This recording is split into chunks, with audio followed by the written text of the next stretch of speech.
Hello everyone, welcome to round table study. तो बच्चे देखो, हम लोग कंटिन्यू करते हैं अपने साइंस की सीरीज़ को, जो कि हम लोग फिजिक्स में ऑलमोस्ट 3 चैप्टर को कंप्लीट कर चुके हैं। ठीक है, थ्रू देयर PYQ। नाउ अब हम लोग बात करेंगे इस वीडियो में अपने केमिस्ट्री की, जिसमें हम लोग देखेंगे केमिकल रिएक्शन एंड इक्वेशन को। बट बिफोर स्टार्टिंग वीडियो, आप एक बात इंश्योर कर लो कि आप जब इन चीज़ों को देखोगे तो प्लीज़ आप अपने पुराने नोट्स ले आओ। आपने कहीं से भी बनाया हो, आपने अपनी क्लास से बनाया हो, आपने ऑनलाइन देख करके चीज़ों को नोट डाउन किया हो, कहीं से भी बनाया हो, बस आप अपने पुराने नोट्स को ले आओ। और पर्टिकुलर हम जिस चैप्टर की बात करें, जो कि हमारा केमिकल रिएक्शन एंड इक्वेशंस है, आप इसमें देखो कि ऐसी कौन सी, जैसे मैंने मान लो ये हमारा एक क्वेश्चन है, आप पर्टिकुलर अपने जो अपने नोट्स बनाए उस नोट्स के इस टॉपिक में जाओ और देखो कि वहाँ से आपको नोट से ये चीज़ें उसमें मेंशन है कि नहीं। और अगर मेंशन नहीं है तो प्लीज़ मेंशन डाउन कर लो, ठीक है ना। अब आप अलग PDF की मत कहो कि सर ये बिल्कुल हम आपको PDF दे देंगे, लेकिन इस PDF का कोई मतलब नहीं, हम जानते हैं आप ऐसे ही उसको मोबाइल में पड़ा हुआ छोड़ दोगे। तो जो चीज़ें आपकी नोट्स में मिसिंग हैं, उन मिसिंग चीज़ों को आप एक्स्ट्रा ऐड कर दो। यही आपके अब पढ़ने का तरीका होना चाहिए। ये जो लास्ट टाइम बचा है पढ़ने का, यही तरीका है कि आप किसी भी वीडियो को देख रहे हो तो जो भी आपको वैल्यू एडिशन करनी है अपने नोट्स में, वो प्लीज़ आप कर दो। ओके, देखो जी, स्टार्ट करते हैं। कहता है कि डिफाइन द डिस्प्लेसमेंट रिएक्शन। हम लोग जनरली बात करेंगे 2016 से लेकर के 2023 तक के क्वेश्चंस को। ओके, कहता है कि देखो डबल डिस्प्लेसमेंट रिएक्शन को आप डिफाइन करो। तो बहुत आसान है। डबल डिस्प्लेसमेंट रिएक्शन क्या ही है कि जिसमें हमारे क्या होते हैं, इंपॉर्टेंट बात क्या याद रखनी होती है इसमें, कि इसमें हमारे 2 रिएक्टेंट्स होते हैं। ठीक है, रिएक्टेंट्स आप सभी को पता है कि LHS के मतलब एरो साइन के इस तरफ हमारी LHS होती है, तो जिसको हम लोग रिएक्टेंट्स बोलते हैं, और एरो साइन के उस तरफ प्रोडक्ट होती है। तो जिसमें हमारे 2 रिएक्टेंट्स आपस में मिलते हैं, ठीक है, और मिलकर एक नया कंपाउंड बनाते हैं। तो ये आपको लिखने की ज़रूरत नहीं है, फिर से हम बोल रहे हैं, इनको आपको अपने नोट्स में देखना है कि अच्छा जी मैंने डबल डिस्प्लेसमेंट रिएक्शन की डेफिनेशन लिखी है या नहीं लिखी है। अच्छा जी लिखी है तो फिर ठीक है, अच्छी बात है। नहीं लिखी है तो मेंशन कर लिया तुरंत। ओके, इस तरीके से करना है। अच्छा, ये हो गया, आपने डबल डिस्प्लेसमेंट रिएक्शन बता दिया। फिर कह रहा है कि write the chemical equation of the double displacement reaction which is also. अब आपको डबल डिस्प्लेसमेंट रिएक्शन का क्या लिखना है, रिएक्शन भी लिखना है, लेकिन जो होना चाहिए कैसा होना चाहिए। देखो क्वेश्चन, देखो पूछने का देखो तरीका। आप जब PYQ लगाते हो तो यही आप देखते हो ना कि आपके नोट्स में चीज़ें मिली कि नहीं, वैरायटी ऑफ क्वेश्चंस क्या है। तो कह रहा है कि जो आप डबल डिस्प्लेसमेंट रिएक्शन तो लिखो, लेकिन वो न्यूट्रलाइजेशन रिएक्शन होना चाहिए। तो याद रखना, न्यूट्रलाइजेशन का मतलब क्या होता है। न्यूट्रलाइजेशन मीन्स होता है कि जिसमें एक एसिड और एक बेस क्या कर रहे होते हैं, हमारे एक्ट कर रहे होते हैं, उसको हम लोग बोलते हैं न्यूट्रलाइजेशन रिएक्शन। बात समझ में आई। तो एसिड और बेस, इसमें 2 चीज़ तो आनी ही चाहिए। मतलब आपको जब न्यूट्रलाइजेशन रिएक्शन कराना पड़ेगा तो आपको लेना पड़ेगा एक एसिड और एक बेस लेना पड़ेगा। ठीक है जी। तो देखो, तो क्या ले लोगे, जैसे देखो मैंने क्या कहा कि आपको न्यूट्रलाइजेशन का क्या करना है, एक एग्जांपल देना है, यानी कि एक इक्वेशन आपको लिखना है। तो न्यूट्रलाइजेशन रिएक्शन का मतलब बता दो कि क्या होता है कि acid reacts with a base, बस इतनी सी बात आपको बता देनी है। ठीक है ना। तो जिसके थ्रू हमारे जो क्या बन जाते हैं, फाइनल जो हमें प्रोडक्ट मिलता है वो हमें न्यूट्रल सॉल्यूशन बनता है। मतलब कि जैसे जैसे कोई सॉल्ट बनेगा, याद रखना है कि जब भी कोई एसिड किसी बेस से जब रिएक्ट करती है तो आपका सॉल्ट का फॉर्मेशन होता है। तो आपको इसका एग्जांपल देना है। ठीक है, तो जैसे आपने एसिड ले लिया, फॉर एग्जांपल आपने H2SO4 ले लिया। H2SO4 क्या है, आपका एक एसिड है, प्लस आपने एक बेस ले लिया। एक बेस का एग्जांपल आप बता सकते हो, जैसे NaOH, सोडियम हाइड्रोक्साइड। तो NaOH आपने एक बेस ले लिया। ठीक है, जब ये रिएक्शन करेगा तो देखो क्या है, ये आपका जनरली डबल डिस्प्लेसमेंट है ना। तो देखो, अच्छा एक चीज़ और, इस आप जब पर्टिकुलर चैप्टर को पढ़ रहे हो तो आपको अपनी ना वो रिएक्टिविटी जो सीरीज़ है ना, वो भी आपको याद रखनी पड़ेगी। ठीक है, तो देखो अब जो हमारा हाइड्रोजन है वो सोडियम को क्या कर देगा, डिस्प्लेस कर देगा। तो यहाँ से हमारा क्या हो जाएगा, देखो यहाँ पे Na हमारा चला जाएगा इस H2 के पास। ठीक है, ये H2 के पास चला जाएगा, और ये जो आपका H2 है वो आ जाएगा Na के पास। बात समझ में आ रही है ना। ठीक है, देखो तो क्या हो जाएगा, H2SO4 प्लस NaOH। आप इसका रिएक्शन करा दो। अभी हम देखो बैलेंस नहीं कर रहे हैं, बैलेंस्ड आपको करना पड़ेगा। तो देखो क्या बनेगा, यहाँ से आपका बन जाएगा, ये आपका Na चला गया इस तरफ, तो बन जाएगा आपका ये Na2SO4। ठीक है, सोडियम सल्फेट बनेगा, और प्लस ये आपका जो H है ये इसके पास आकर के लग जाएगा। तो देखो क्या हो जाएगा, H और H के, देखो यहाँ से एक H2 आएगा, एक यहाँ से H रहेगा, तो क्या बनेगा H2O। क्या बनेगा H2O। आप इसको ज़रा बैलेंस कर लो, बैलेंस कर लें, देखो सभी को आता होगा कैसे करते हैं बैलेंस, जरा ये भी आप, अगर जिन बच्चों को आता है बैलेंस करने, बैलेंस करके तुरंत आगे बढ़ो, नहीं आता है सीखो। आपने जैसे यहाँ पर देखा कि हाइड्रोजन देखो यहाँ पर कितना है, 2 है, सबसे पहले हम लोग हाइड्रोजन और ऑक्सीजन को छोड़ करके बाकी की जो अदर एलिमेंट्स हैं हम उसे देखते हैं। याद रखना, हाइड्रोजन एंड ऑक्सीजन को हम लोग सबसे लास्ट में बैलेंस करते हैं। तो सबसे पहले आपने देखा जैसे सोडियम है, सल्फर है, इस तरीके की चीज़ें नज़र आ रही है। तो देखो यहाँ पर सोडियम कितना है, 1 है। यहाँ पर सोडियम कितना है, 2 है। तो आपने यहाँ पर 2 लगा लिया। जैसे ही आपने यहाँ पर देखो 2 लगाया तो सोडियम आपका 2 तो हो गया। अब जरा सल्फर की बात करते हैं, है ना। हाइड्रोजन ऑक्सीजन के अलावा और क्या दिखाई दे रहा है, सल्फर। तो सल्फर देखो यहाँ पर कितना है, 1 है। और यहाँ पर देखो सल्फर कितना है, यहाँ पर भी 1 है। मतलब भाई सल्फर तो ठीक है, चलो ये दोनों बैलेंस्ड है। अब आप देखो अपने हाइड्रोजन को, ऑक्सीजन देख लो, हाइड्रोजन देख लो। हाइड्रोजन देखो आपका कितना है, इधर 2 और इधर आपका 2। यहाँ से ध्यान रखना, ये 2 + 2 कितना हो गया, 4। इधर देखो कितना है हाइड्रोजन, आपका इधर 2 ही है। तो आपको क्या करना पड़ेगा, आपको इधर 2 हाइड्रोजन लगाना पड़ेगा। ऑक्सीजन ज़रा देख लो कितना है, इधर देखो आपका हो गया 4 और इधर आपका हो गया 2। तो 4 तो कितना हो गया, 6। इधर देख लो ऑक्सीजन देखो आपका इधर 4 है, वो 4 और इधर 2 है ना, ये 2। तो दैट मीन्स 6। बात समझा कि इस तरीके से हम लोग चीज़ों को बैलेंस करते हैं। क्लियर है बात, नहीं है तो फिर से आप वीडियो को रिपीट मोड में करके देख सकते हो। देखो जी अगला क्वेश्चन इसी में देखो क्या बोला है कि न्यूट्रलाइजेशन रिएक्शन का आपने एग्जांपल दे दिया। दूसरा आपको क्या देना है, प्रेसिपिटेशन रिएक्शन। अभी भाई प्रेसिपिटेशन रिएक्शन देखो क्या होता है, इसीलिए कह रहे हैं कि आप अपने नोट्स को ले आओ और नोट्स में जो चीज़ें आपकी मिसिंग हैं प्लीज़ उस जगह उस चीज़ को आप इंक्लूड करो, ठीक है ना। तो प्रेसिपिटेशन रिएक्शन देखो, प्रेसिपिटेशन में क्या होता है, आपको क्या याद रखना होता है कि जनरली जब कोई एक, जैसे दो, इसमें भी वही 2 रिएक्टेंट्स होंगे, तो कोई एक रिएक्टेंट्स किसी दूसरे से रिएक्ट किया, अच्छा सॉल्यूशन भी बन गया, लेकिन कुछ अमाउंट में ना एक ऐसी भी चीज़ बनती है जो इनसॉल्युबल होती है। तो इसमें आपको क्या याद रखना है कि प्रेसिपिटेशन रिएक्शन में एक इनसॉल्युबल साल्ट बन जाती हैं जिसको हम लोग प्रेसिपिटेट बोलते हैं।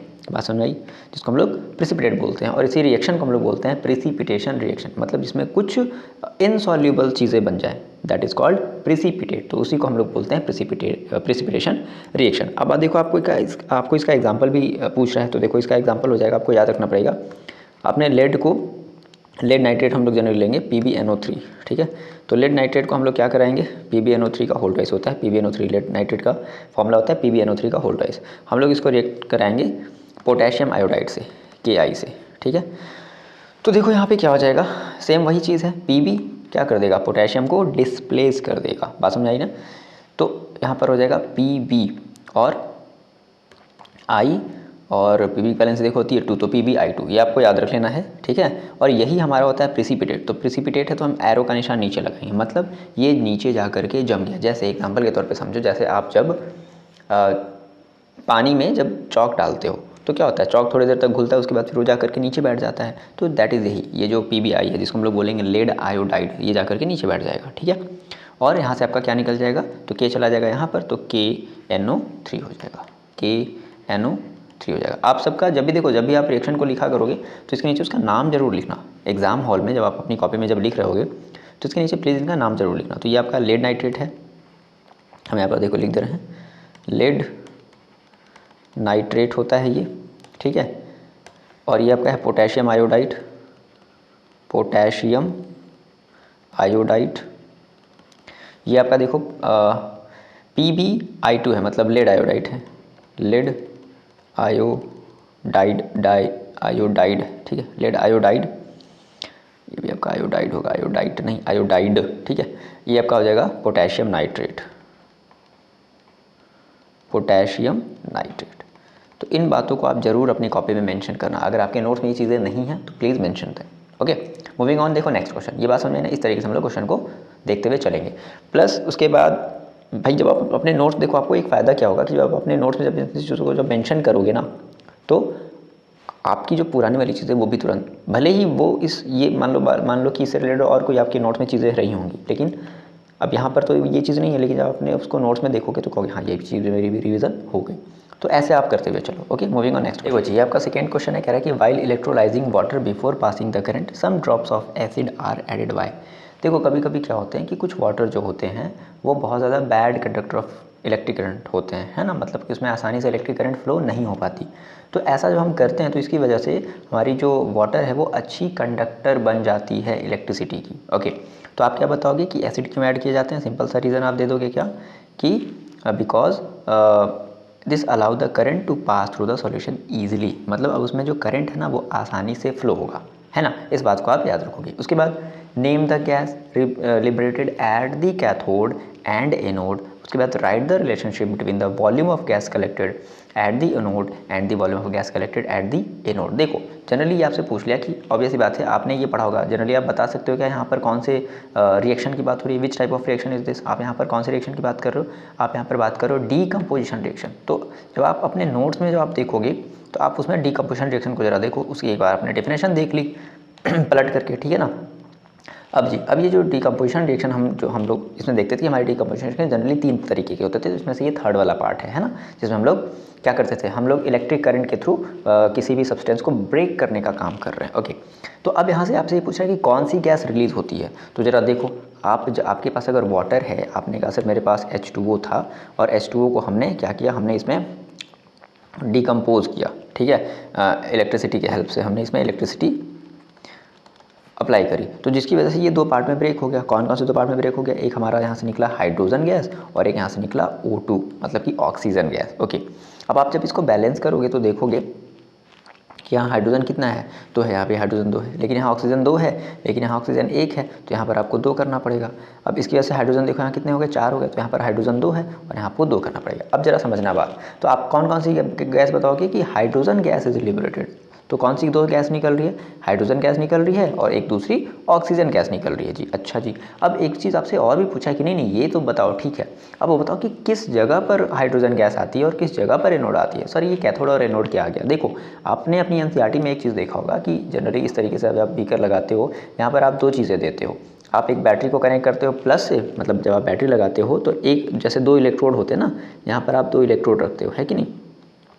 तो इन 2 एक इलेक्ट्रोड का मतलब कोई भी मेटल का रॉड हो गया, तो एक इलेक्ट्रोड को कनेक्ट करते हो बैटरी के पॉजिटिव से, एक इलेक्ट्रोड को कनेक्ट करते हो बैटरी के नेगेटिव से।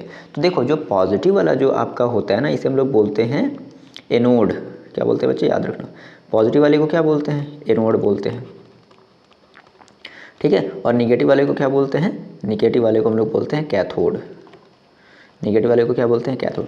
अब आप अगर देखोगे तो ऑक्सीजन की वैलेंसी तो माइनस में होती है, यानी कि ऑक्सीजन, अच्छा ये बताओ ऑक्सीजन अगर माइनस में है तो ये बताओ वो कहाँ जाएगा, प्लस में जाएगा या माइनस में जाएगा। ऑब्वियस बात है सर प्लस में जाएगा, यानी कि जो ऑक्सीजन है बच्चे वो हमारा कलेक्ट हो गया कहाँ पर, एनोड पर, है ना। और जो हाइड्रोजन है गैस है वो कहाँ कलेक्ट हो जाएगा, आपके कैथोड पर।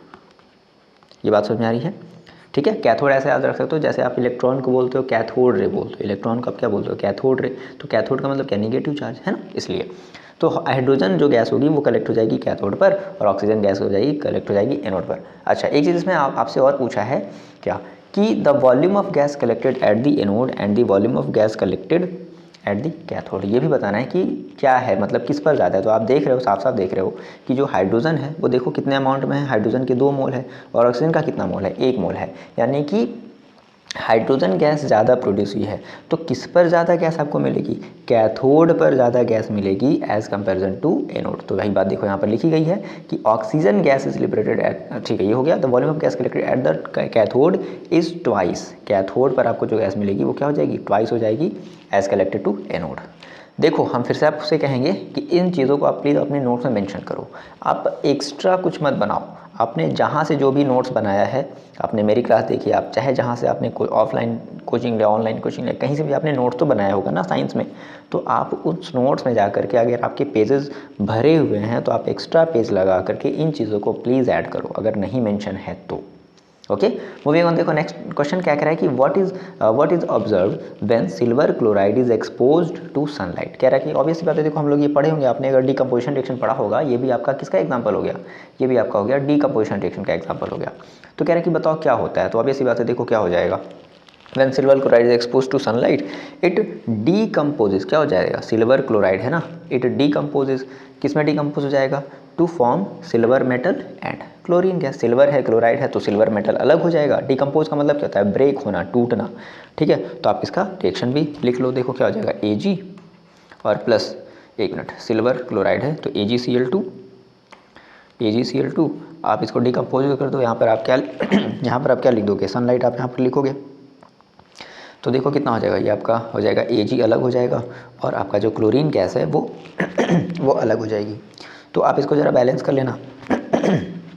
AgCl2 देखो आपका है, तो यहाँ पर आपका ये होगा Ag आपका मेटल है ना, तो AgCl2 और देखो यहाँ पर Cl2 है, एक एक मिनट यार, AgCl होता है, सॉरी AgCl होगा, ठीक है। मतलब सिल्वर की वैलेंसी आप यहाँ पे 1 मान रहे हो, क्लोरीन की वैलेंसी 1 मान रहे हो, तो इसको आप जरा बैलेंस कर लोगे तो ये आपका हो जाएगा 2 और Ag यहाँ पर आपका हो जाएगा 2। बात समझ में आ गई?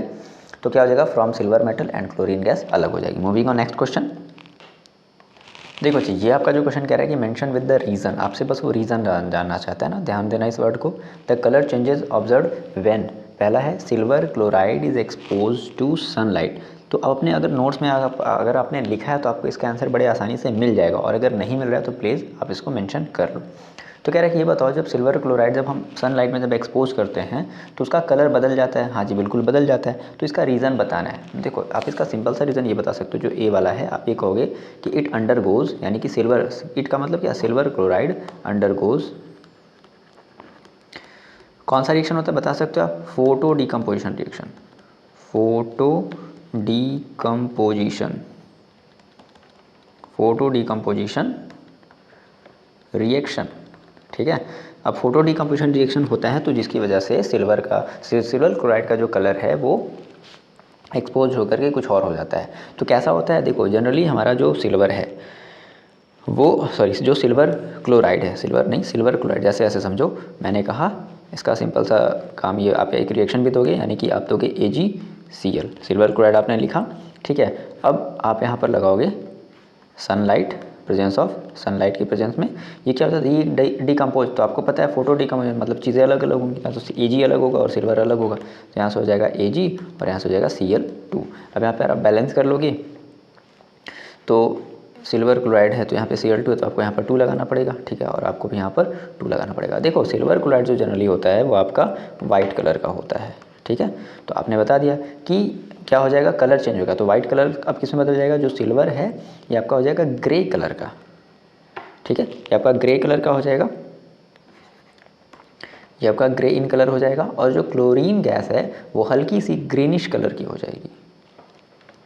ये चीज़ आपको बस मेंशन कर देना है, ओके। 1 मार्क्स का ये क्वेश्चन है। दूसरा क्या कह रहा है कि copper powder is strongly heated in the presence of oxygen. अगर आप कॉपर पाउडर को क्या करते हो, हीट करते हो इन प्रेजेंस ऑफ ऑक्सीजन, तो आपको बताना है कि क्या होता है, और मतलब उसका कलर कैसा हो जाता है, कॉपर पाउडर का कलर कैसा हो जाएगा, और जनरली वो क्यों होगा, रीज़न भी आपको बताना है। तो देखो आप ये बताओगे कि जब आप कॉपर पाउडर को, है ना, आप जब गर्म करते हो strongly in the presence of oxygen, तो वो ब्लैक इन कलर हो जाता है, तो it changes black in colour. अच्छा अब रीज़न क्या हुआ, देखो आप ज़रा समझो कैसे, जैसे आपने कहा मेरे पास एक कॉपर पाउडर था, मतलब मेरे पास Cu था, ठीक है, हमने इसको स्ट्रांगली हीट किया विद ऑक्सीजन के साथ, हीट किया, ठीक है। तो जब हीट किया मैंने यहाँ पे, तो ये क्या बन गया, ये मेरा बन गया CuO। आप देख रहे हो, एक आप रिएक्शन जानते हो जिसमें ऑक्सीजन ऐड हो जाती है, तो जब किसी भी सब्सटेंस में जब ऑक्सीजन ऐड हो जाती है उसको हम लोग क्या बोलते हैं, उसको हम लोग बोलते हैं ऑक्सीडेशन।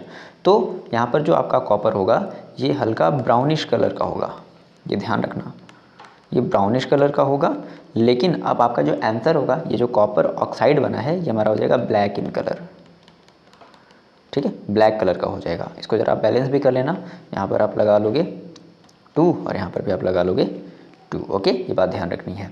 तो ब्लैक इन कलर हो गया, रीज़न क्या बताओगे, दिस इज़ ड्यू टू, आप ये बताओगे कि this is due to oxidation.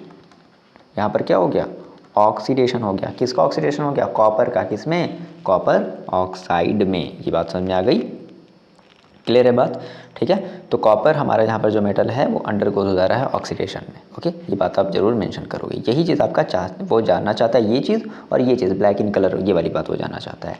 अगला देखो क्या है कि a piece of zinc is dropped into copper sulphate solution. तो ठीक है भाई, कलर तो चेंज होगी, है ना, आपको फिर उसके पीछे उसका रीज़न भी बताना है। देखो तो यहाँ पर 2 चीज़ें, पीस ऑफ जिंक, मतलब जिंक आपका एक मेटल है, आप जिसको कहाँ कर रहे हो, आप उसको ड्रॉप कर रहे हो, किसमें, कॉपर सल्फेट के सॉल्यूशन में आप उसको ड्रॉप कर रहे हो। तो बोल रहा है कि बताओ कलर कैसा होगा, और ऐसा जो होगा वो किसकी वजह से होगा। तो देखो यहाँ पर सबसे पहले आपने ये लिखा कॉपर, एक मिनट, यहाँ पर है क्या, पीस ऑफ जिंक है और आप उसको डाल रहे हो कॉपर सल्फेट के सॉल्यूशन में, ठीक है। तो कॉपर सल्फेट का सॉल्यूशन मतलब आपने कहा CuSO4, ठीक है ना, ये सी वाला पार्ट है, आप उसको डाल रहे हो किसमें, आप उसमें क्या डाल रहे हो, जिंक डाल रहे हो, जिंक भी आपका एक मेटल है। तो देखो क्या होगा, यहाँ पर एक देखो क्या होगा, एक रिएक्शन होगा क्या, जो कॉपर है आपको पता है कि रिएक्टिविटी सीरीज में कॉपर जो है ना जिंक से के कंपेरिजन में लो है, तो जिंक चला जाएगा कहाँ पर, इसके पास यू के पास, यू को डिस्प्लेस कर देगा, तो कैसा है डिस्प्लेसमेंट रिएक्शन। तो क्यों उसका कलर चेंज हो जाएगा, due to displacement reaction, that is आपका ये बन जाएगा, ये आपका बन जाएगा ZnSO4 जिंक सल्फेट बन जाएगा, और प्लस यहाँ से आपका जो कॉपर है वो अलग हो जाएगा। तो अब देखो ये जो जनरली जो कॉपर सल्फेट होता है ना, ये ब्लू कलर का होता है, यानी कि आपका जो आंसर होगा कि ये जो ब्लू कलर है वो कन्वर्ट हो जाएगा किसमें, ये आपका हो जाएगा कलरलेस हो जाएगा, ये बात आप ध्यान रखोगे, ठीक है। तो ब्लू कलर से ये कैसा हो गया, ब्लू कलर से हो गया, ये हो गया कलरलेस, ब्लू कलर से ये कलरलेस हो जाएगा। आई बात समझ में। ये सब आपको रीज़न लिखने पड़ेंगे, मतलब मेन जो चीज़ें हैं वो ये है कि कैसा हो गया, वो ग्रे कलर का हो गया, क्यों, रीज़न, ब्लैक कलर का हो गया, क्यों, ऑक्सीडेशन, कलरलेस हो गया, क्यों, ड्यू टू, आप ये बताओगे, ड्यू टू डिस्प्लेसमेंट रिएक्शन, और साथ में आप उसका रिएक्शन भी लिखोगे। ओके, ये बात समझ आई। ऐसे हम लोग क्वेश्चन को मेंशन करते हैं अपने आंसर में। Moving on next question. देखो ये आपका क्वेश्चन 2022 में आया हुआ है, कह रहा है कि शाइनिंग मेटल M, एक कोई मेटल है M जो बर्न किया जा रहा है on gives a dazzling white light. अब यहाँ पर ये जो वर्ड है ना डैजलिंग का मतलब होता है बहुत ही ज़्यादा चमकीला, कह सकते हो, हम इसको लिख दे रहे हैं हिंदी में चमकीला, ठीक है। ओके, तो बहुत ज़्यादा चमकीला मतलब इतना ज़्यादा चमकीला कि आपकी वो आंखों को क्या कर दे, ब्लाइंड कर दे, that is the meaning of dazzling. तो इतना ज़्यादा चमकीला है, तो बताना है कि वो मेटल कौन है, from flame, white flame and changes to a white copper, और वो साथ में वाइट कॉपर भी बना देता है, सॉरी वाइट पाउडर बना देता है, दैट इज़ इसका नाम दिया गया N। तो कह रहा है कि आइडेंटिफाई M और N। देखो आपको पता है जनरली जो सोडियम होती है वो होती है बहुत ज़्यादा क्या, साउंड के साथ जलती है ना। जब आप इसको पानी में जब आप जलाते हो या आप जब एयर के कांटेक्ट में आती है तो ये बर्स्टिंग साउंड के साथ जलती है, लेकिन उसके जस्ट बाद का एक आपका एलिमेंट है मैग्नीशियम, है ना। तो मैग्नीशियम को जो आप जलाते हो तो बहुत ही ज़्यादा वो डैजलिंग जो है वाइट फ्लेम के साथ चलती है, ठीक है। तो इसका आंसर क्या हो जाएगा, दैट इज़ ये मैग्नीशियम, यानी कि M जो आपका होगा, यानी कि अगर हम पहले वाले की बात करें तो आपका ये होगा मैग्नीशियम, ठीक है। आप इसको जब जलाओगे O2 के साथ तो ये बन जाता है मैग्नीशियम ऑक्साइड MgO। आप इसको बैलेंस कर लेना, यहाँ पर O2 है तो यहाँ पर आपको 2 लगाना पड़ेगा, यहाँ पर भी आपको 2 लगाना पड़ेगा। तो मैग्नीशियम हमारा कन्वर्ट हो गया मैग्नीशियम ऑक्साइड में। तो आपको क्या बताना है, identify M and N।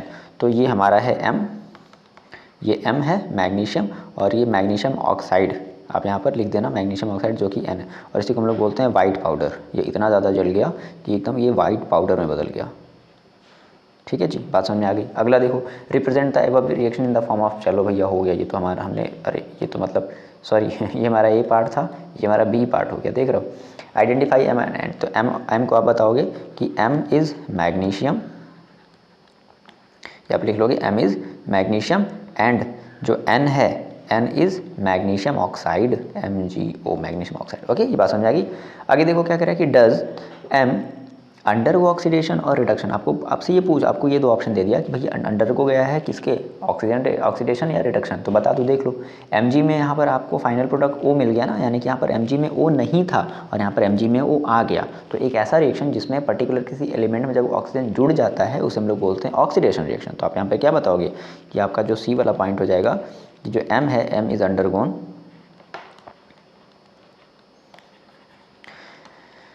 M is undergoes oxidation reaction. ये कैसे रिएक्शन में गया भाई, ऑक्सीडेशन रिएक्शन में गया है। आई बात समझ में। Moving on next question. Justify करना है। देखो जस्टिफाई अगर आपको बताना है कि भाई ऐसा करो, जस्टिफाई करो क्यों, बिकॉज आप ये बताओगे कि मैग्नीशियम Mg इज़ गेनिंग, क्या कर रहा है वो, गेन कर रहा है ना, gaining an oxygen two, oxygen लिखोगे यहाँ पे, oxygen to form MgO, magnesium oxide, so that's why it is a oxidation reaction. Clear होगी बात। Moving on next question.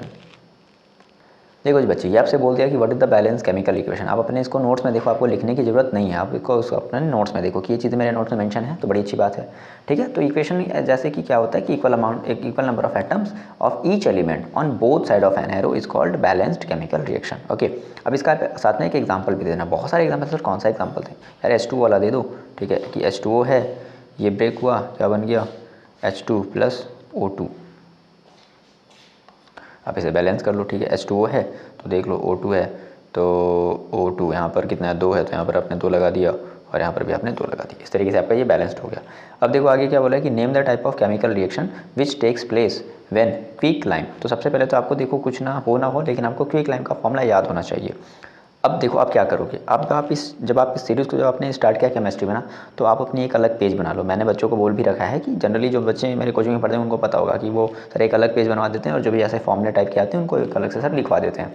तो अगर आप नए हो, पहले नहीं किया कोई बात नहीं, अब से कर लो, यहीं से स्टार्ट कर लो। एक पेज ले लो A4 साइज़ का वाइट कलर का, उसमें आपको जितने भी इन सब तरीके के नाम आएंगे, है ना, क्विक लाइम, उसके बाद जो है बहुत सारे आपके नाम आएंगे, जैसे कह लो कि सोडियम कार्बोनेट, है ना, ये लाइम स्टोन वगैरह, ये सब जितने भी नाम आएंगे आप उनको उसमें मेंशन करते चलना।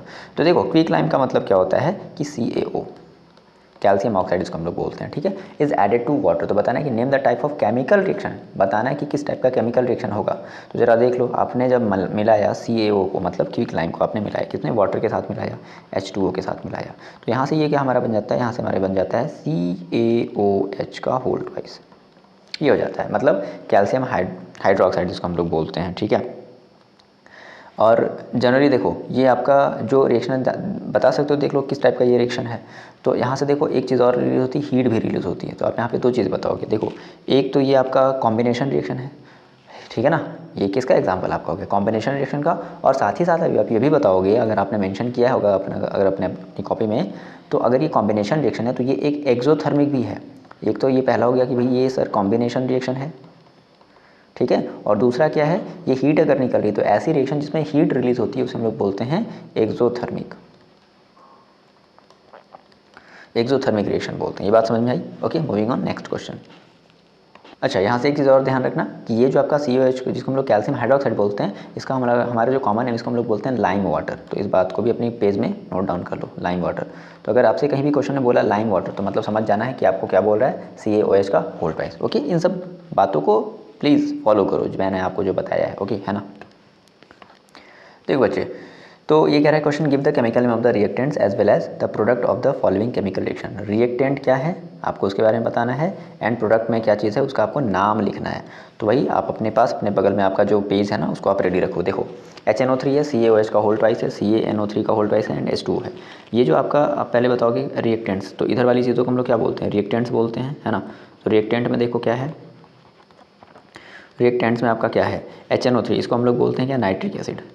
तो क्या है आपका रिएक्टेंट्स में, नाइट्रिक एसिड, और CaOH का होल ट्वाइस, ठीक है, इसको हम लोग बोलते हैं कैल्शियम हाइड्रोक्साइड। और क्या है, कैल्शियम हाइड्रोक्साइड, कैल्शियम हाइड्रोक्साइड, ये दो चीज़ें हैं। अच्छा याद रखना, कैल्शियम हाइड्रो जो आपने वाइट पेज आपने जो लिया है ना चीज़ों को मेंशन करने के लिए, तो कैल्शियम हाइड्रोक्साइड का आप कॉमन नेम लिख लो, इसको हम लोग बोलते हैं slagged lime. Please remember this, slagged lime. तो कभी भी अचानक से अगर आपके क्वेश्चन में स्लैग लाइम पूछ दिया तो आपको परेशान ना होना पड़े कि भैया ये स्लैग लाइम क्या था, है ना सर, नहीं कर पाए इसकी वजह से। ध्यान रखो इन सब चीज़ों को आप मेंशन करते चलो, पहले नहीं किया तो आप कर लो, ठीक है। ये जो भी जितने भी हम लोग केमिस्ट्री के चैप्टर देखेंगे सब में आपको ऐसे मिलते चलेंगे, तो कम से कम आपके हो जाएंगे, काम भर के तो हो ही जाएंगे, ताकि एग्जाम में आप इन चीज़ों को ना भूलो। अच्छा जी, अब उसके बाद हम लोग बात करते हैं प्रोडक्ट की। प्रोडक्ट में देखो क्या है, तो कैल्शियम नाइट्रेट है, NO3 को हम लोग क्या बोलते हैं, नाइट्रेट। तो आप क्या लिखोगे, इसका नाम लिखना है आपको, कैल्शियम नाइट्रेट, कैल्शियम नाइट्रेट है, और क्या साथ में वाटर है। तो ये आपकी दो चीज़ें हो गई, बात समझ में आ गई। अच्छा जी, मूविंग ऑन, देखो नेक्स्ट क्वेश्चन क्या कह रहा है कि translate the following statement into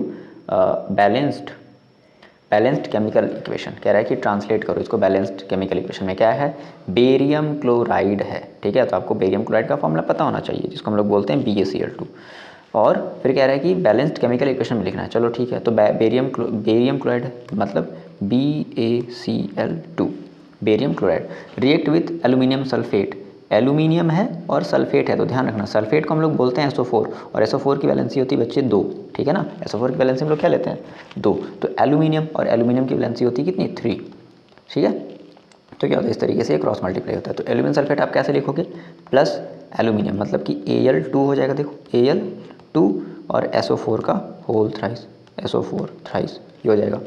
two Gibbs, Gibbs मतलब एरो का निशान लगाओगे, क्या मिला आपको यहाँ से एल्यूमिनियम क्लोराइड। अब देखो अब सर इसको कैसे लिखा जाए, देखो एल्यूमिनियम एल्यूमिनियम एल्यूमिनियम की आपको पता चल गई कि वैलेंसी 3 होती है, क्लोराइड क्लोराइड मतलब Cl की वैलेंसी होती है 1, ठीक है। ये क्रॉस मल्टीप्लाई कर लेना। देखो कभी कभी इन चीज़ों का आप नोट डाउन प्लीज़ कर लिया करो, बहुत हेल्पफुल ये चीज़ें होती हैं ना वैलेंसी, ठीक है। तो एल्यूमिनियम क्लोराइड एल्यूमिनियम तो क्या बन जाएगा, देखो Al और ये 3 चला जाएगा Cl के पास, तो ये हो जाएगा AlCl3, ये हो गया। अच्छा जी, फिर क्या और क्या दे रहा है, aluminium chloride and barium sulphate, मतलब बेरियम BaSO4, ये आपका हो जाएगा, ठीक है। तो यहाँ पे बेरियम की वैलेंसी 2 होती है और सल्फेट की भी वैलेंसी आपको पता है 2 होती है। अब इसको कह रहा है कि बैलेंस भी करना है, तो चलो ज़रा देख लो कैसे बैलेंस करेंगे। हमने आपसे क्या कहा है कि आप हाइड्रोजन को और ऑक्सीजन को सबसे लास्ट में बैलेंस करोगे, तो ठीक है। यहाँ पर हाइड्रोजन तो नहीं दिख रहा, ऑक्सीजन ही दिख रहा है, तो ऑक्सीजन से पहले जो आपकी चीज़ जैसे कि बेरियम है, क्लोरीन है, एल्यूमिनियम है, इन सबको आप पहले बैलेंस करोगे। तो ज़रा देखो ध्यान से, आपने मान लो जैसे आपने जैसे मान लो बेरियम को ले लिया, तो यहाँ पर देखो बेरियम देखो कितना है, 1 है इस तरफ में बेरियम देखो कितना है, 1 है, तो ठीक है भाई बेरियम तो अभी बैलेंस्ड है। फिर आपने क्लोरीन को लिया, तो देखो इधर क्लोरीन देखो कितना है, 2 है ना। इधर क्लोरीन देखो कितना है, 3 है, तो इधर 2 है इधर 3 है, तो सर बैलेंस तो ऐसा नहीं कर सकते। अच्छा एक मिनट, सल्फेट को आप सल्फेट ही रखना, अलग अलग मत कर लेना कि ऐसा नहीं सर सल्फर को अलग और ऑक्सीजन को, तो फिर गड़बड़ हो जाएगी। सल्फेट को आप सल्फेट ही मान करके चलो, ठीक है, पूरा SO4 मान करके चलो कि ये 1 है, यहाँ पर टोटल 3 है सल्फेट, और यहाँ पर सल्फेट 1 है। अच्छा जी, तो आपने देखा किसको, अच्छा एल्यूमिनियम को जरा देखो, यहाँ पर देखो एल्यूमिनियम कितना है, इस तरफ 2 है एल्यूमिनियम, इधर देखो कितना है, 2 है, इस तरफ देखो कितना है, 1 ही है। ओके, तो हम क्या करते हैं, हम इधर पहले 2 एल्यूमिनियम लगा दें। जैसे ही आपने इधर देखो 2 एल्यूमिनियम लगाया, तो आपका देखो क्लोरीन कितना हो गया, क्लोरीन हो गया 6, इस तरफ क्लोरीन देखो कितना हो गया 6। अच्छा इधर देखो क्लोरीन कितना है, इधर आपका क्लोरीन है 2, तो हम क्या कर दें इधर कि 6 हो जाए, तो 3 का मल्टीप्लाई कर दें, ठीक है। अच्छा जी, फिर उसके बाद फिर देखो बेरियम यहाँ पर देखो कितना हो गया, बेरियम आपका यहाँ पर हो गया 3। अगर बेरियम इधर 3 हो गया तो इधर भी बेरियम कितना होना चाहिए, 3 होना चाहिए, है कि नहीं, बात सही है। तो बेरियम हमने इधर कर लिया 3। अब जैसे आपने बेरियम को बैलेंस कर लिया, आपने एल्यूमिनियम को बैलेंस कर लिया, आपने क्लोरीन को बैलेंस कर लिया, अब जरा देखो सल्फेट की बारी।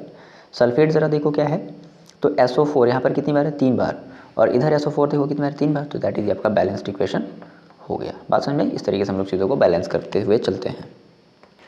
देखो ये आपका क्वेश्चन है, 9th क्वेश्चन कह रहा है कि in the electrolysis of water, जब आप इलेक्ट्रोलाइसिस वाटर का जब कराते हो, इलेक्ट्रोलाइसिस मतलब क्या मतलब हुआ कि सर आप वाटर में क्या कर रहे हो, आप वाटर में इलेक्ट्रिसिटी को फ्लो करा रहे हो, है ना, वाटर में आप इलेक्ट्रिसिटी को फ्लो करा रहे हो, दैट इज हम इसको बोलते हैं इलेक्ट्रोलाइसिस ऑफ वाटर।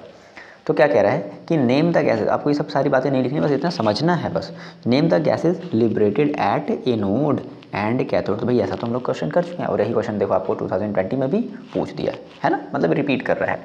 तो एनोड और कैथोड पर कौन सी गैस रिलीज होती है, तो बता दो कि सर देखो हमारी जो एनोड पर होती है, एट एनोड पर हमारी क्या होती है, एनोड देखो, एनोड मैंने आपको क्या बताया कि एनोड आपका है एक तरीके से पॉजिटिव रॉड, है ना, तो पॉजिटिव रॉड पर क्या होगा, ऑक्सीजन होगा, तो एट एनोड ऑक्सीजन गैस आएगी, ठीक है, और eight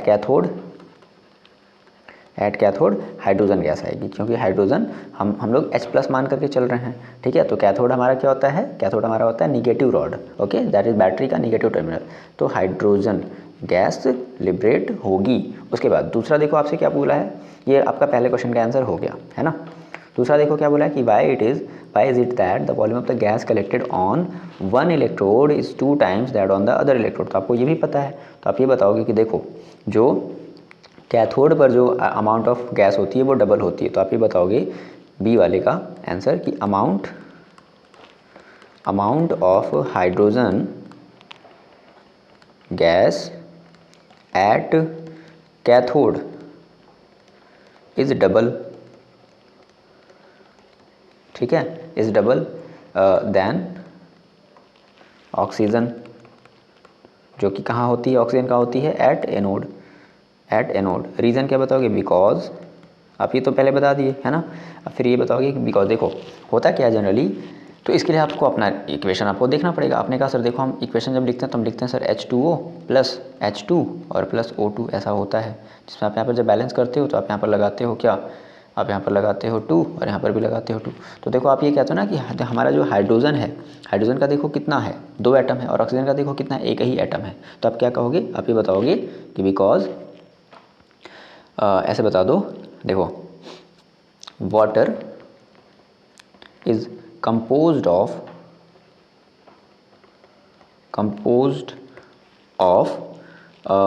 two atom of hydrogen, बस हो गया, and one atom of oxygen, इसलिए ऐसा होता है। या अगर आप चाहते हो कि इतना हम लंबा ना लिखें तो आप बस इतनी सी बात लिख सकते हो ना कि ऐसा क्यों हुआ। तो एक वर्ड आता है, आप शायद इसको याद ना रख पाओ, इसलिए आप ये वाला लिख लेना। एक वर्ड आता है जिसको हम लोग बोलते हैं ड्यू टू स्टोइकियोमेट्री, STO होता है, CHIO, ठीक है, CHIO, stoichiometry, due to stoichiometry. तो अगर ये इतना हैवी वर्ड अगर नहीं याद रख सकते तो आप ये वाला आंसर मेंशन कर सकते हो। होगी बात समझ में आ गई। Moving on next question. देखो ये आपका क्वेश्चन, देखो इस टाइप का क्वेश्चन देखो फिर से आ गया। कह रहा है कि 1 gram of copper powder was taken in china dish and heated, हम उसको हीट कर रहे हैं, ध्यान रखना कॉपर पाउडर है, ओके। तो what change takes place on the heating, ये हीटिंग होगा, what change takes place on heating, ठीक है। तो देखो हीटिंग तो क्या क्या क्या इफेक्ट पड़ेगा, ऑब्वियसली बात है, कॉपर पाउडर आप उसको अगर गर्म करोगे विद प्रेजेंस ऑफ ऑक्सीजन तो वो कैसी हो जाएगी, ब्लैक कलर की हो जाएगी। या फिर कहीं कहीं ग्रे वर्ड भी आता है, तो ब्लैक एंड ग्रे आप दोनों ही लिख सकते हो, उसमें कोई प्रॉब्लम नहीं है, ओके।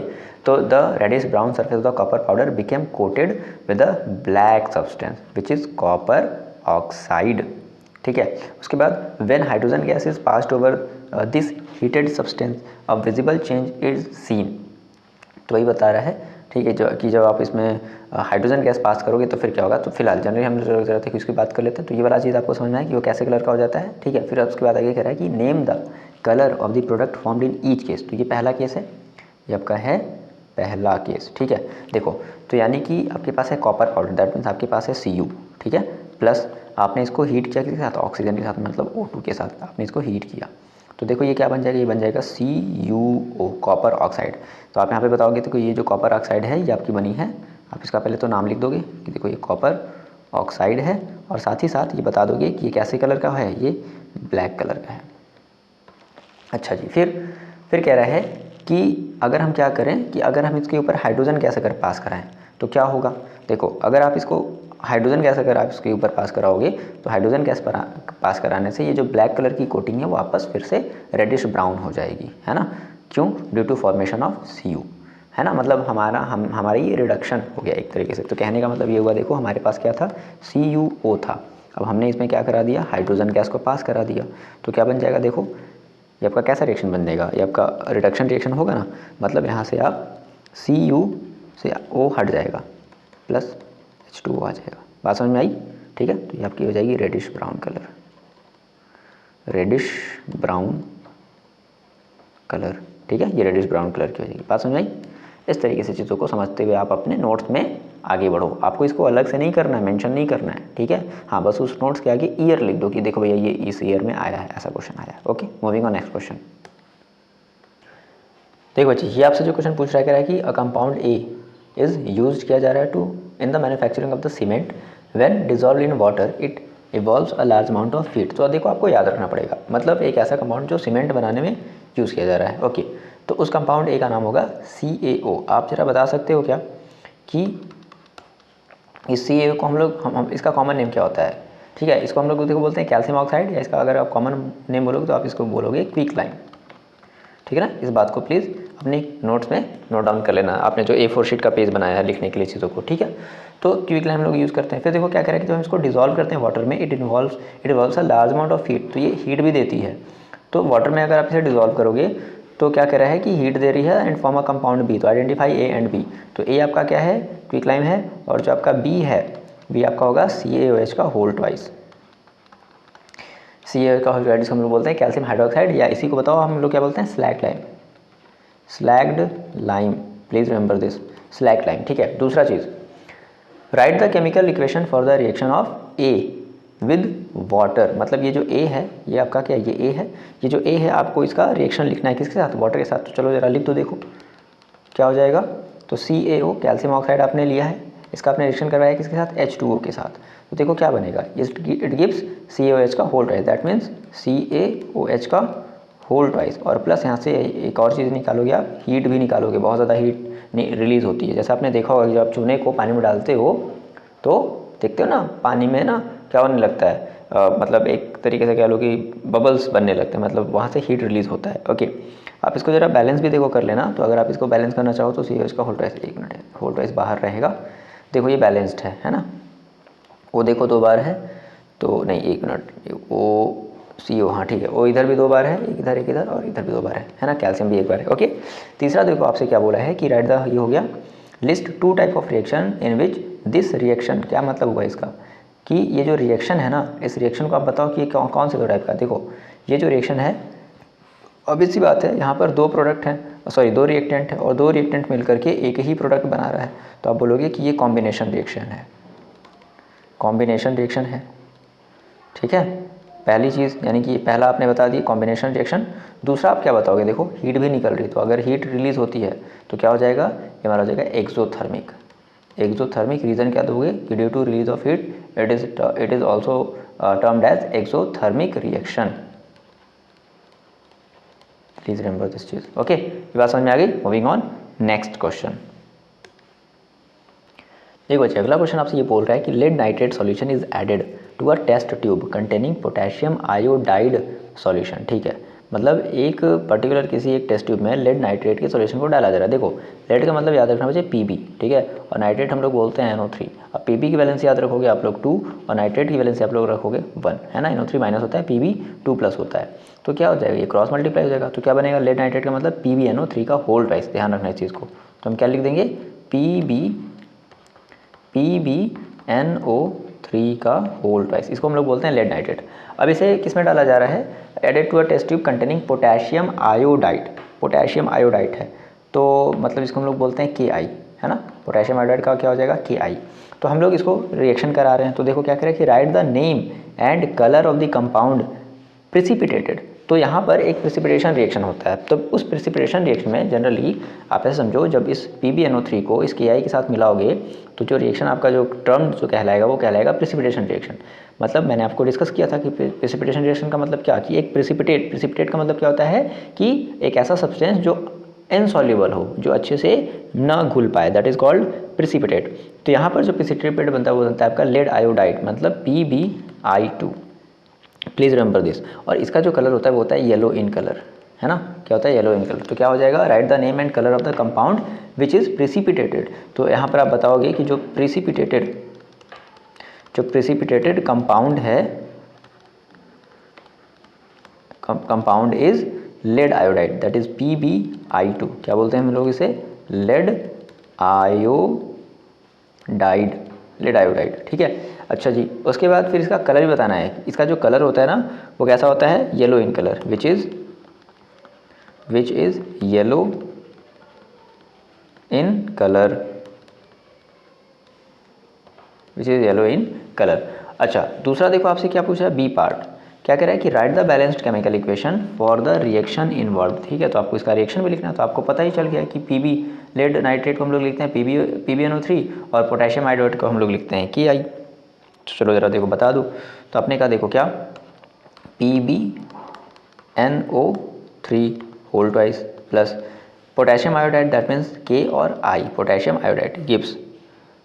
तो देखो क्या हो जाएगा, आपको पता है कि जनरली जो आपकी PB है ना, ये जो K है वो PB को क्या कर देगी, डिस्प्लेस कर देगी। तो देखो क्या हो जाएगा, ये आपका हो जाएगा KNO3, और इसका होल ट्वाइस लगाओगे, नहीं 1 मिनट, K की हमारी वैलेंसी कितनी होती है, ठीक है, K की वैलेंसी भी यहाँ पे हमें वन ही रखनी है। ओके, तो KNO3 सिंपल, KNO3 का होल ट्वाइस नहीं बनेगा, ध्यान रखना KNO3 बनेगा, क्योंकि सारा खेल देखो वैलेंसी का है, बस आप इसको याद रख लो। ओके, याद तो रखना पड़ेगा ना कि KNO3 बनेगा या K2NO3 बनेगा, तो KNO3 बनेगा, क्यों, क्योंकि NO3 की वैलेंसी 1 और K की वैलेंसी भी हम लोग 1 लेकर के चलते हैं।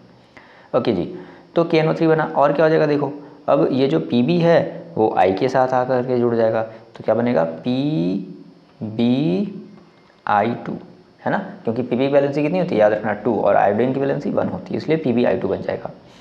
ठीक है, ये बात समझ आई। अच्छा, इसको कह रहा है कि बैलेंस भी करना है, तो आप इसको चलो ज़रा बैलेंस कर लो, देख लो। एक मिनट, ये हैंग कैसे होने लगा,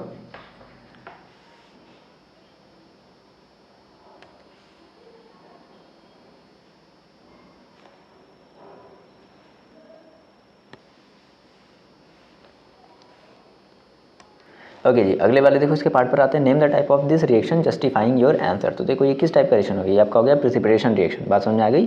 तो सी वाला जो आपका आंसर होगा वो क्या हो जाएगा कि this reaction is precipitation reaction. Precipitation reaction. अब कह रहा है कि जस्टिफाई भी करो, अब इतना लिख करके छोड़ मत देना, इसको कह रहा है कि जस्टिफाई भी करो, जस्टिफाई योर आंसर। तो आप पहले बताओगे कि देखो व्हाट इज प्रेसिपिटेशन रिएक्शन। तो देखो आप बताओगे कि because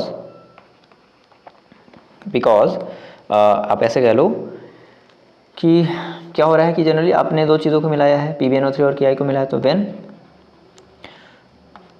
to reactants when two reactants is mixed, तो क्या बताओगे, an insoluble substance is formed। क्या बनता है, एक याद रखना है इस बात को, insoluble substance बनता है, insoluble substance is formed। अब अगर हम इस केस की बात करें तो इस केस में हमारा जो इनसॉल्युबल जो बना है वो कैसे कलर का है, वो येलो इन कलर का है। तो आप बताओगे कि substance is formed in this case yellow in colour, है ना। वो कैसा है, वो कलर में येलो है, ध्यान रखना ये चीज़, येलो इन कलर है। तो इस वजह से हम क्या बोलेंगे, इसे हम लोग एक प्रेसिपिटेशन रिएक्शन के नाम से भी जानेंगे। ओके, ये आपका जस्टिफिकेशन हो जाएगा। ओके, देखो बच्चे 13 क्वेश्चन है, 2019 में आया हुआ क्वेश्चन है। क्या कह रहा है कि identify the type of reaction taking place in each of the following cases and right the balanced chemical equation for the reaction. ठीक है, पहले तो आपको आइडेंटिफाई करना है, देन उसको आपको फिर उसका एक बैलेंस्ड केमिकल इक्वेशन भी लिखना है। तो देखो क्या कह रहा है कि zinc react with silver nitrate, ठीक है, टू प्रोड्यूस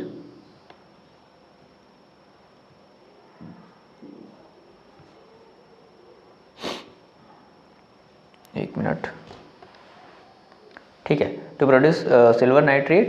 ठीक है, मतलब क्या कह रहा है कि सिल्वर नाइट्रेट जो है, जिंक जो रिएक्ट कर रहा है वो सिल्वर नाइट्रेट से रिएक्ट कर रहा है टू प्रोड्यूस जिंक नाइट्रेट, और रिएक्ट करके जिंक नाइट्रेट। चलो ये बोल दिया, आप इसको बना दो। अच्छा, फिर आपको आइडेंटिफाई भी करना है कि ये जो रिएक्शन है वो किस टाइप का रिएक्शन है। तो आप ऐसा करो, सबसे पहले तो आप जो है इसको, आपको देखो पहले ना इसका रिएक्शन आपको लिखना पड़ेगा, आप ऐसे नहीं बता सकते। ठीक है, तो जिंक है दैट मीन्स Zn है, प्लस ये किसके साथ रिएक्ट करेगा, सिल्वर नाइट्रेट के साथ। सिल्वर नाइट्रेट देखो, सिल्वर का मतलब होता है Ag, और नाइट्रेट का मतलब मैंने आपको क्या बताया, देखो बार बार ये चीज़ें आ रही हैं, इसको आप लिख डालो कहीं भी अपनी कॉपी में, NO3 माइनस, है ना। तो क्या बन जाएगा, देखो AgNO3, तो AgNO3। अब ये रिएक्ट किया, किसके साथ रिएक्ट किया, जिंक के साथ। तो क्या बन रहा है, देखो ये साफ साफ दे भी दिया है कि प्रोड्यूस जिंक नाइट्रेट, तो Zn, और नाइट्रेट है दैट मीन्स NO3। अब देखो बात जरा समझना, यहाँ पर Zn की जो वैलेंसी होती है ना, आपको याद रखनी पड़ेगी, Zn की वैलेंसी होती है 2, तो ZnNO3 का होल ट्वाइस हो जाएगा, प्लस और क्या दे रहा है आपको, सिल्वर दे रहा है दैट मीन्स Ag दे रहा है। अब कह रहा है कि आप इसे बैलेंस भी करो, और उसके बाद बैलेंस केमिकल तो लिखना है, साथ ही साथ आप देखो बताना है कि किस टाइप का रिएक्शन। तो ज़रा ध्यान से देखो, जिंक यहाँ पर क्या हो गया, डिस्प्लेस्ड हो गया, किसके थ्रू, Ag के थ्रू। तो आप ये बताओगे कि दिस इज डिस्प्लेसमेंट रिएक्शन, है ना। ये कैसा रिएक्शन है, ये डिस्प्लेसमेंट रिएक्शन है। आई बात समझ में। अच्छा जी, फिर इसको आप बैलेंस जरा कर लो। तो देखो सबसे पहले आप क्या करोगे, ऑक्सीजन और हाइड्रोजन को छोड़ करके जिंक और Ag को हम लोग बैलेंस, यहाँ पे ध्यान रखना NO3 को आप एक पूरा टर्म मानोगे। NO3 को अगर आपने अलग ट्रीट किया तो फिर गड़बड़ हो जाएगा। तो जिंक देखो, जिंक यहाँ पर देखो कितना है, 1 है, यहाँ पर भी जिंक 1 है, सही बात है। Ag देखो यहाँ पर कितना है, 1 है, Ag भी यहाँ पर देखो कितना है, 1 है, ये भी सही चीज़ है। अब जरा NO3 देखो, NO3 इधर देखो कितनी बार है, 1 बार है, इधर NO3 देखो कितनी बार है, 2 बार है। तो ये तो गड़बड़ हो गया, तो आपको इधर भी NO3 को 2 बार करना पड़ेगा, है ना। तो इधर हमने 2 लगा दिया।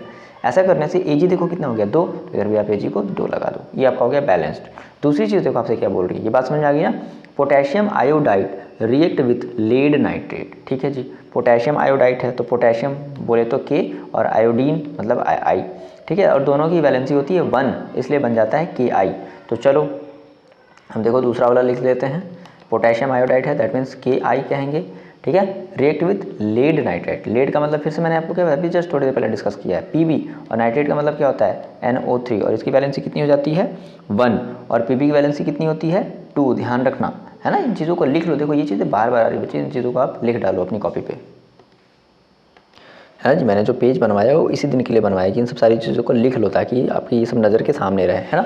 तो KI और प्लस हमें किसका रिएक्शन कराना है, विद द लेड नाइट्रेट, ठीक है जी। Lead nitrate that means PB क्या बनाओगे, NO3 का होल ट्वाइस करोगे।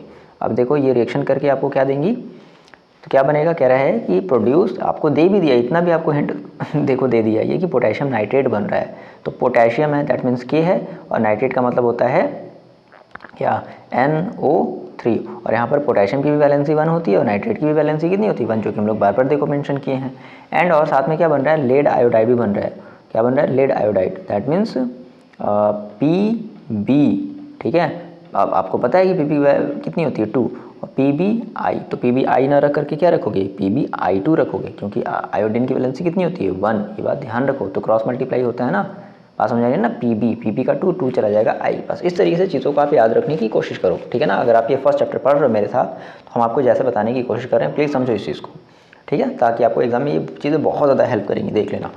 ओके, तो ये बन गया। अच्छा, इसमें बोला ये भी था कि आपको आइडेंटिफाई करना है कि ये किस टाइप का हमारा रिएक्शन है, मतलब ये जो हमारा पोटेशियम आयोडाइड और PbNO3 है ना, ये बताओ ये किस टाइप का रिएक्शन है। तो देखो ये आपका किस टाइप का रिएक्शन है, identify the types of reaction. 1 minute. तो आपका यहाँ पर पोटेशियम आयोडाइड है, आपने PB, तो देखो एक तरीके से ये क्या है, डिस्प्लेस ही तो कर रहा है ना, ठीक है। बट यहाँ पर डिस्प्लेसमेंट था, यहाँ पर क्या होगा, यहाँ पर दो बार देखो डिस्प्लेस हो रहा है, तो क्या हो जाएगा यहाँ से, मतलब कि PB चला जा रहा है K के पास और K आ जा रहा है इसके पास। तो आप बताओगे कि this is double displacement reaction. ये कैसा आपका रिएक्शन हो गया, ये आपका डबल डिस्प्लेसमेंट हो जाएगा। बात समझ आ गई ना, ये आप पूरा चीज़ लिख लेना, this is double displacement reaction, लिख लोगे आप इस बात को, ठीक है।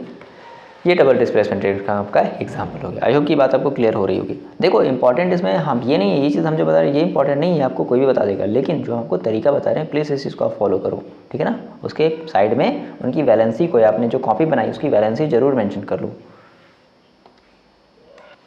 देखो बच्चों 2019 में फिर से आपसे वही क्वेश्चन देखो रिपीट कर दिया। क्या कह रहा है कि मेरा पोटेशियम आयोडाइड, पोटेशियम, तो पोटेशियम आपको याद रखना है क्या, K, आयोडीन I। मैंने आपको बताया कि पोटेशियम की वैलेंसी 1 और आयोडीन की वैलेंसी 1, इसलिए बनेगा KI। तो potassium iodide solution is added to a solution of the lead nitrate. यहाँ पर जो सेकेंड का मतलब ये वैलेंसी बताता है, तो आपको पता भी होनी चाहिए कि लेड की जो वैलेंसी होती है वो 2 होती है, ये ऑलरेडी आपको मेंशन दे रखा है। नाइट्रेट का मतलब मैंने आपको क्या बताया, NO3, उसकी वैलेंसी होती है कितनी, 1 माइनस में।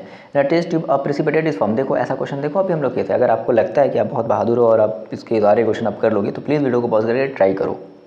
ओके, ट्राई कर लिया, चलो जरा देखो क्या कह रहा है कि what is the colour of this precipitate. अभी तो थोड़ी देर पहले पढ़ा था, कलर इसका क्या होगा, येलो कलर का होगा, ठीक है ना। तो what is the colour of this precipitate, yellow in colour. ये जो आपका प्रेसिपिटेट होगा वो येलो कलर का होगा, ओके। और जो प्रेसिपिटेट यहाँ पर बनता था वो क्या बनता था, वो बनता था आपका PbI2, लेड आयोडाइड, इसको हम लोग बोलते थे। ये हमारा ये है प्रेसिपिटेट, ठीक है, प्रेसिपिटेट है ये। अच्छा जी, दूसरा देखो, right the balance chemical equation. चलो वीडियो को पॉज करके जरा बैलेंस केमिकल इक्वेशन आप लिखो। तो देखो क्या लिख लोगे, ये हो जाएगा ना, KI है potassium iodide plus lead nitrate है, दैट मीन्स PbNO3 का होल ट्वाइस लिखते हैं। हमने इसका रिएक्शन करा दिया, तो ये देखो क्या बन जाएगा, क्या बनेगा यहाँ से। सबसे पहले तो आप PbI2 निकाल लो, PbI2, ठीक है, और ये क्या आ जाएगा इस तरफ, PB आ जाएगा इस तरफ, तो क्या बन जाएगा प्लस PB, और इसके नीचे ये ऐसे एरो का निशान लगा देना। ये एरो का निशान मैंने बताया ना, ऐसे एरो का निशान का क्या मतलब होता है कि ये प्रेसिपिटेट है जो कि नीचे बैठ गया। तो PB और ये आपका हो जाएगा क्या, 1 मिनट, PB चला गया K के पास, 1 मिनट, तो ये K आ जाएगा ना। तो KNO3, क्योंकि K की वैलेंसी देखो कितनी होती है, 1, इसलिए, और NO3 की वैलेंसी भी 1, इसलिए KNO3 बना है। K2NO3 नहीं बनाया, KNO3 का होल ट्वाइस नहीं बनाया। क्यों नहीं बनाया, ये प्लीज़ इस चीज़ को समझो, ठीक है। हम आपको जो बताना चाह रहे हैं उस चीज़ को आप समझो, ठीक है। आगे बढ़ते हैं। फिर देखो क्या कह रहा है कि अच्छा ये बैलेंस्ड नहीं है, तो आप इसको बैलेंस कर लेना। देखो हम लोग कितनी बार जाने बैलेंस कर चुके हैं। यहाँ पर देखो आपका कितना हो जाएगा 2, और यहाँ पर आपका हो जाएगा, यहाँ पर भी आपका हो जाएगा 2, ठीक है ना। इस तरीके से आपका बैलेंस हो जाएगा। अगला देखो क्या कह रहा है कि list the 2 type of reaction in which this reaction can be placed. अच्छा, मतलब ये जो रिएक्शन हुआ है इस रिएक्शन को बताना है कि इस रिएक्शन को आप मतलब किस टाइप का आप रिएक्शन मान सकते हो। तो एक तो देखो आपने बता दिया कि पहला ये जो रिएक्शन हो गया वो हो गया प्रिसिपिटेशन रिएक्शन हो गया, आगे ना पहला रिएक्शन क्या हो गया, ये आपका पहला प्रिसिपिटेशन हो गया। दूसरा जो रिएक्शन आपका हो गया वो आपका हो गया डबल डिस्प्लेसमेंट। बात समझ में आ गई। दूसरा रिएक्शन क्या हो जाएगा आपका, डबल डिस्प्लेसमेंट रिएक्शन हो जाएगा। ये तो बातें आपने बता दी, क्लियर है बात। यहाँ पर याद रखना ये आपका येलो इन कलर होता है, येलो इन कलर, ओके। अच्छा देखो अब यहाँ तक हमने 2019 तक के क्वेश्चन मतलब हमने 5 साल के क्वेश्चन देखो कर लिए। अब मेरी बात जरा सुनना, अगर आपको लगता है कि सर आपको कॉन्फिडेंस आ गया है और अब हम सर इसके बाद वाले क्वेश्चन को नहीं करेंगे, ओके, तो अब जो भी आपके सामने जो भी क्वेश्चन देखेंगे उनको वीडियो को पॉज करके ट्राई करके देख लेना। अगर आपको लगता है कि यस आपने कर लिया देन गो फॉर इट, आप वीडियो को पॉज करके अपना नेक्स्ट चैप्टर की या नेक्स्ट अपने सब्जेक्ट की तैयारी करो। बट नहीं कर पा रहे हो तो इसका मतलब है कि कहीं ना कहीं आपको वैरायटी ऑफ क्वेश्चन देखने की ज़रूरत है। चलो मूविंग ऑन नेक्स्ट क्वेश्चन जो कि अब 2019 के बाद वाले क्वेश्चन होंगे। यहाँ तक आपने देखो 5 साल के क्वेश्चन को सॉल्व कर लिया है, पिछले 5 साल के क्वेश्चन आपने सॉल्व कर लिया, ओके। देखो जी बच्चे ये आपका क्वेश्चन है जिसको हम डिस्कस कर रहे हैं। अगर आपको लगता है कि आपको जो है लगभग अपने पिछले साल के जो क्वेश्चन आपने किए हैं उससे अगर आपको कॉन्फिडेंस आ गया है तो आप ज़रा इनको ट्राई करने की कोशिश करो। और अगर नहीं कर पा रहे हो तो प्लीज़ जो चीज़ें आपको यहाँ से पता चलेंगी आप उनको अपने नोट्स में ज़रूर से मेंशन करो। और नोट्स के कौन से चैप्टर में, फर्स्ट चैप्टर में, ओके। देखो जी क्या कह रहा है कि 2 ग्राम ऑफ फेरस सल्फेट, हमें देखो 2 ग्राम से मतलब नहीं है, बस आपको उलझाने के लिए दिया है। Crystal are heated in a dry boiling tube, ठीक है जी। क्या कह रहा है कि लिस्ट एनी 2 ऑब्जर्वेशन, कोई भी 2 ऑब्जर्वेशन बताओ। जब आप ऐसा करोगे 2 ग्राम ऑफ फेरस सल्फेट के क्रिस्टल को जब गर्म करोगे इन अ ड्राई बॉइलिंग ट्यूब में तो क्या होगा, उसमें आपको 2 ऑब्जर्वेशन बतानी है। देखो पहली चीज़ आपको क्या बताओगे कि देखो जब आप ऑब्वियस बात है जब किसी भी चीज़ को अगर आप गर्म करोगे तो उसमें अगर थोड़ी भी अमाउंट ऑफ अगर आप वाटर है तो वो क्या हो जाएगी, वो सूख जाएगी। दैट मीन्स वाटर को लूज़ कर देगा, वाटर को क्या करेगा, वो लूज़ कर देगा। तो पहला ऑब्जर्वेशन आप क्या बताओगे कि क्रिस्टल लूजेज वाटर और यहाँ से एक टर्म आता है एंड बिकेम एनहाइड्रस। एनहाइड्रस मतलब सर, एनहाइड्रस का मतलब क्या कि एक ऐसा सब्सटेंस जिसके पास कोई भी अमाउंट ऑफ वाटर नहीं है, पूरे तरीके से वो ड्राई है ना, एनहाइड्रस मीन्स। दूसरा ऑब्जर्वेशन क्या बताओ, ये तो पहला ऑब्जर्वेशन हुआ। दूसरा ऑब्जर्वेशन क्या बताओगे कि यहाँ पर एक चीज़ देखो और होता है कि यहाँ से कलर चेंज हो जाता है, यानी कि जो ये हमारा जो फेरस सल्फेट है इसका कलर बदल जाता है। तो कैसा हो जाता है, ये बदल करके हो जाता है ग्रीन टू रेडिश ब्राउन में, ध्यान रखना। तो आप बताओगे कि कलर चेंजेस कहाँ से कैसे कैसे, तो फ्रॉम ग्रीन टू ब्राउन, ये ग्रीन से ब्राउन इन कलर में बदल जाता है, ओके। ये पहली चीज़ हो गई। दूसरी चीज़ देखो आपसे क्या बोला कि name the type of chemical reaction taking place, तो बता दो भैया। भाई ये देखो क्या कर रहे हो, सिंपल आपको ये जाना चाहिए अपने नोट्स के थर्मल डिकम्पोजिशन वाले रिएक्शन में। बात समझ में आ गई। तो इसका जो बी वाला जो पॉइंट होगा आप बताओगे ये है आपका है थर्मल डिकम्पोजिशन, क्योंकि आप इसको गर्म कर रहे हो ना, तो ये थर्मल डिकम्पोजिशन रिएक्शन का एग्जाम्पल होगा। प्लीज़ रिमेंबर दिस, अपने नोट्स में ये चीज़ मेंशन करो, ओके। और देखो आपसे क्या पूछा है, right the balanced chemical equation for the reaction and name the product formed, ठीक है जी, बता दो बैलेंस्ड केमिकल इक्वेशन पहले तो लिख दो आप। तो सी आप बताओगे बैलेंस, ये सब थोड़ा सा ऐसे लिख लेना, ठीक है ना, ये सब लिखने का तरीका होता है बैलेंस्ड केमिकल रिएक्शन। तो देखो क्या हो जाएगा, क्या बताओगे कि आपके पास क्या है, फेरस सल्फेट है। फेरस सल्फेट मतलब फेरस सल्फेट का मतलब क्या, लिख लो FeSO4। मैंने आपको जो नोट्स बनवाया ना उस नोट्स में लिखो FeSO4। तो फेरस सल्फेट देखो किसे रिएक्शन कर रहा है, heated in a dry boiling tube. आप इसको हीट करो। अच्छा फेरस सल्फेट तो आप इसके ना इसमें कुछ अमाउंट ऑफ वाटर भी होते हैं, इसमें आप लिखोगे 7H2O। क्या लिखोगे, FeSO4 × 7H2O, ठीक है। अब आपने इसको गर्म किया, तो गर्म करने के बाद देखो क्या बनेगा, ये बनेगा Fe2O3, ये बन जाएगा।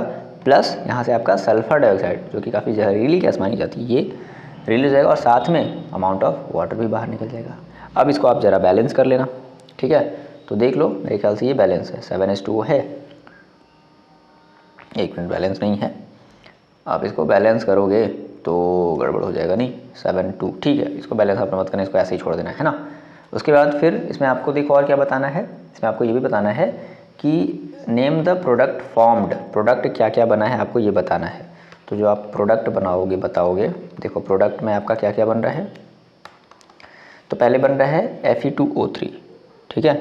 तो Fe2O3, तो Fe2 है, ध्यान रखना। अगर Fe2 है मतलब कि देखो Fe2 सोचो कैसे बना होगा, Fe और O है तो Fe की वैलेंसी यहाँ पर देखो ऐसे क्रॉस मल्टीप्लाई हुआ होगा ना, तो यहाँ पर ऑक्सीजन का 2 होता है, Fe का होता है 3, तभी तो ये गया होगा 3 इधर गया होगा।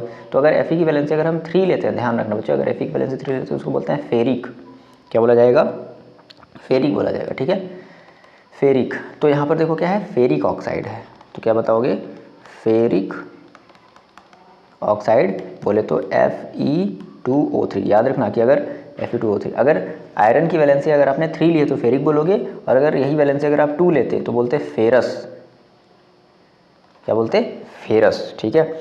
और देखो क्या बन रहा है, फेरिक ऑक्साइड है, सल्फर डाइऑक्साइड है, और क्या बताओगे?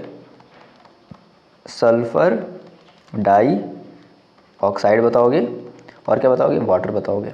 ये 3 चीज़ें आपके प्रोडक्ट में एज अ प्रोडक्ट आपके बने। बात समझ में आ रही है ना? तो देखो आपने क्या किया, आपको लगा कि भाई हम तो 5 साल के क्वेश्चन को लगा लिए, अब हम कर सकते हैं, तो आपको वीडियो वही पॉज करके देखना है कि आप कर पा रहे हो या नहीं कर पा रहे हो। Moving on next question. देखो ये आपसे क्वेश्चन क्या कह रहा है कि you might have noted that when a copper powder, देखो ये भी आपका वही एक पहले से ही आया क्वेश्चन है।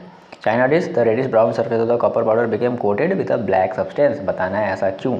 तो अब देखो कह रहे हैं कि why has this black substance formed, reason आप क्या बताओगे कि ये जो हमारा जो कॉपर है ना, ठीक है, कॉपर, बिकॉज आप ये बोलोगे कि बिकॉज कॉपर इज रिएक्टेड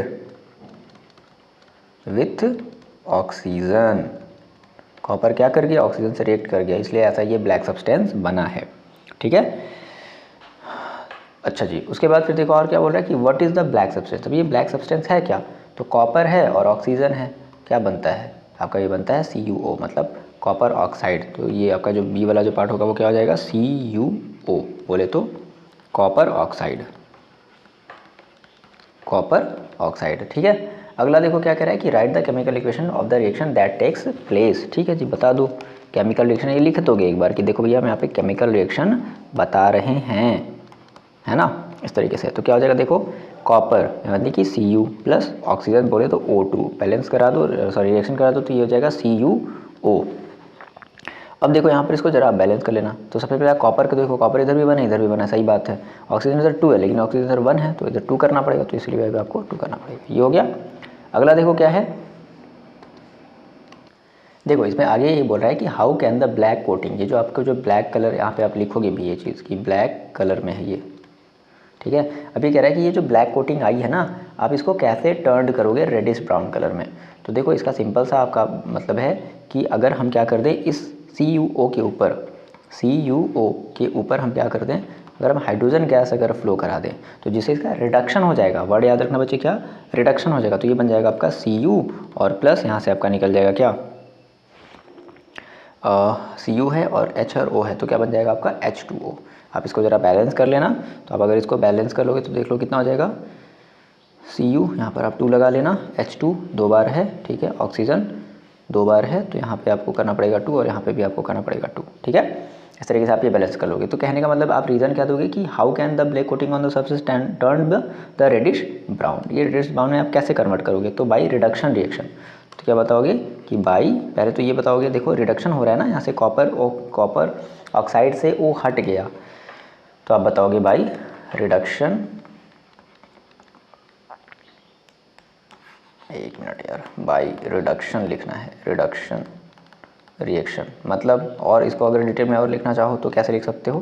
तो आप ये बताओगे कि बाईपासिंग हाइड्रोजन गैस ओवर कहाँ, copper oxide, over copper oxide, this turned, ये पूरा लिख देना, this turned copper oxide into grey colour, grey in colour. बात समझ में आ गई? ये आपका फाइनल आंसर हो जाएगा। देखो जी, ये आपका जो क्वेश्चन 2018 में जो पूछा गया है ये एक ऐसा क्वेश्चन है जो आपके नोट्स में होने ही चाहिए। मतलब जरा पढ़ लो, वीडियो को पॉज करके जरा ट्राई करो तो देखो लिख सकते हो या नहीं लिख सकते। भले ही आपने नोट्स में लिखा है, आप देखो इसे लिख सकते हो कि नहीं लिख सकते हो। कह रहा है कि डीकम्पोजिशन रिएक्शन एक ऐसा रिएक्शन है जिसमें कहता है कि रिक्वायर्ड एनर्जी, जो एनर्जी को, जिसमें एनर्जी की रिक्वायरमेंट होती है, बात सही है। और इसी वजह से बच्चे याद रखना, जितने भी हमारे डीकम्पोजिशन रिएक्शन होते हैं उन सभी को हम लोग बोलते हैं endothermic. Please remember this point, endothermic. ठीक है, चलो जी आगे बढ़ते हैं। अब कह रहा है कि either in the heat, light या इलेक्ट्रिसिटी के फॉर्म में हम लोग ब्रेकिंग करते हैं रिएक्टेंट्स को। Write one equation of each, ठीक है, for the reaction where the energy supplied in the form of heat. एक ऐसा आपको रिएक्शन देना है जो हीट के जिसमें आप हीट सप्लाई कर रहे हो, इसमें एक आप लाइट सप्लाई कर रहे हो, जिसमें आप एक इलेक्ट्रिसिटी सप्लाई कर रहे हो। तो देखो, तो अगर हम हीट के फॉर्म में बोलते हैं तो हम लोग उसको बोलते हैं क्या, थर्मल डीकम्पोजिशन, है ना। तो मतलब कि आपको एग्जांपल देना है किसका, थर्मल डीकम्पोजिशन का, थर्मल डीकम्पोजिशन।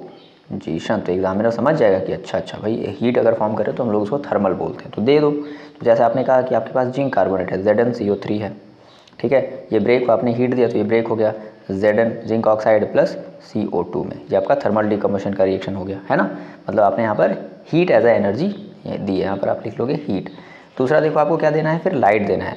तो लाइट वाले में तो आपका बहुत ही जो है कौन सा आप एग्जाम्पल याद, भाई सिल्वर वाला आप याद रखोगे, है ना। तो एग्जाम्पल ऑफ लाइट, तो लाइट का हम लोग क्या बोलते हैं, photo decomposition. Example of photo decomposition. तो एग्जामिनर तुरंत समझ जाएगा, अच्छा सर ये बच्चे को ये भी पता है, ठीक है। फोटो डीकम्पोजिशन का देखो एग्जाम्पल क्या हो जाएगा। तो भाई आपने इसमें सिल्वर को क्या कराते थे, रिएक्ट कराते थे, है ना, सिल्वर को, यानी कि आपके पास था AgCl, ठीक है, AgCl होगा गिब्स।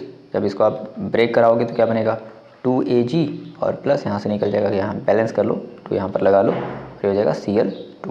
उसके बाद तीसरा इलेक्ट्रिसिटी अब अगर आप दे रहे हो तो भाई क्या, इसको आप बोलते थे क्या, जिसमें हम इलेक्ट्रिसिटी फ्लो कराते थे, ठीक है। तो ये आपका क्या हो जाएगा, वो एक ही एग्जाम्पल इसका तो H2O वाला, है ना।